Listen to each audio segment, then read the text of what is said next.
Chef, général, on va mamie. Hein? Papa, vous doit tester les aïeux. Les aïeux.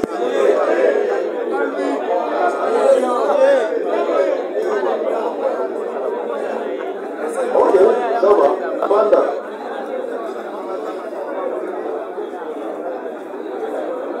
Mais Vino va me montrer mystique là. Mais à changer. Hein?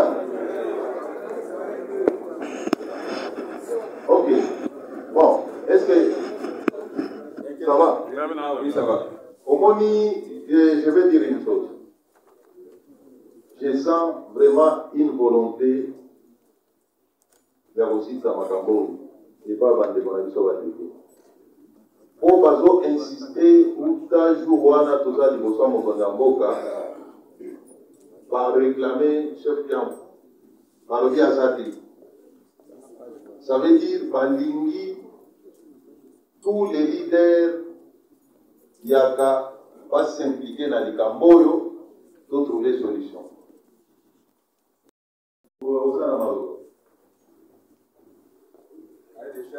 Oui, vous me prenez toutes les images puisque ça doit passer à la télé, tout ce que nous disons ici.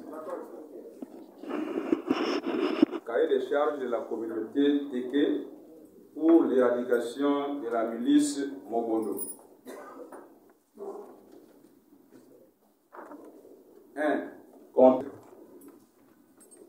Faisant suite aux recommandations du président de la République, chef de l'État, son Excellence Félix Antoine Tshisekedi Tshilombo, avec l'expression de nos hommages les plus différents, après entretien accordé aux chefs Teke et Yaka et les représentants de la milice Mogondo à la cité de Louria, le 21 mars 2024, une commission interne a été constituée pour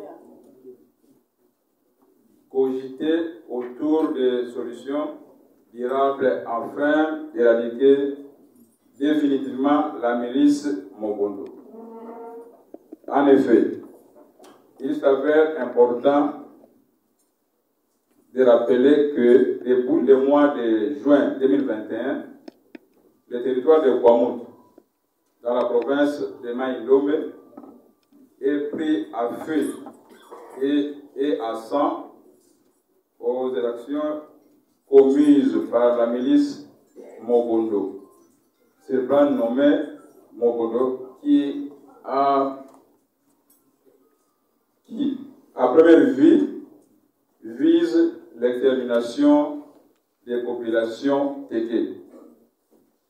À l'origine de ces atrocités, plusieurs sources prétendent que c'est la soi-disant majoration des redevances coutumières qui serait à la base. En réalité, la vraie question demeure celle de la convoitise des terres de la communauté Teke par quelques membres de la communauté Yaka, dite Mogondo, qui du reste, après avoir vécu paisiblement pendant plusieurs décennies, se sont retournés contre le peuple Teke en vue de conquérir leurs terres. Par cette machination, la communauté Yaka Mogondo, qui habite dans les Kwango, ont commencé à livrer aux actes de vandalisme, de barbarie sans précédent.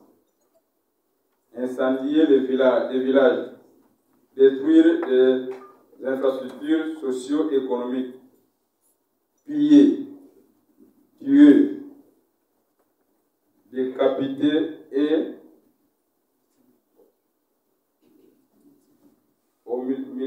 mutiler des cadavres à travers leurs milices mises en place pour besoin de la cause. Il existe à ce jour les chefs coutumiers ou des groupements décédés dont certains ont été décapités par la milice, c'est nommé, sans être enterrés suite à l'insécurité grandissante. Cette milice,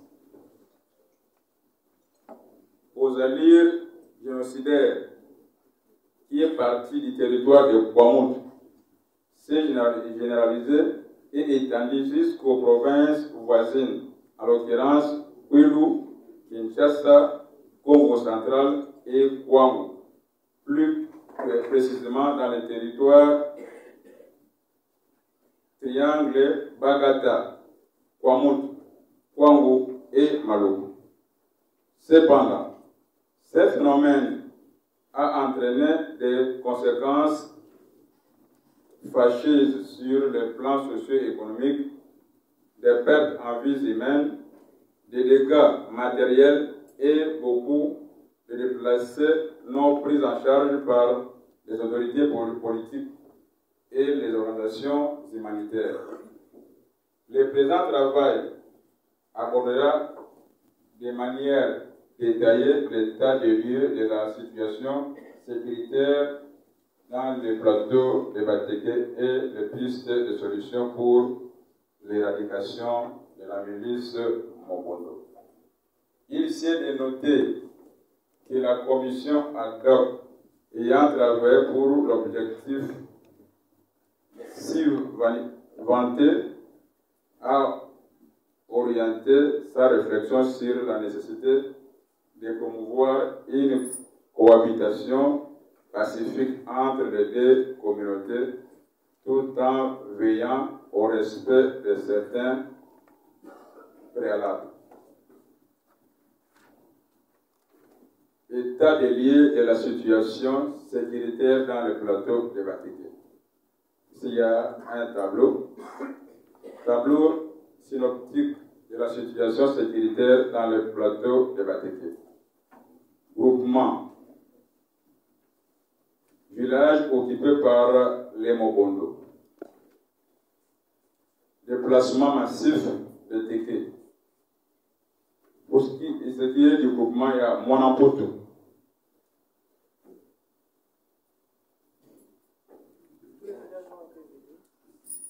Mwanampoto, Nguma, Musabu, Yo, Mbana, Mongata,